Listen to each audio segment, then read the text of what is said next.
You searched how to buy shares of Mineralys Therapeutics Inc.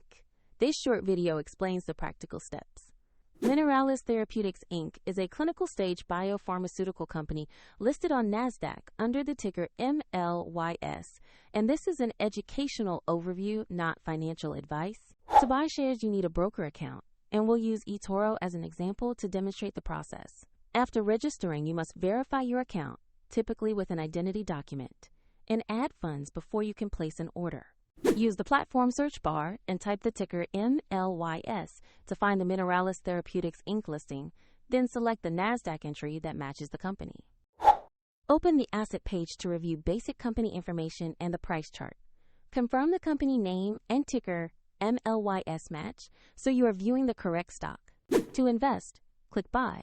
Enter the amount you want to invest, review the order details, and confirm the trade.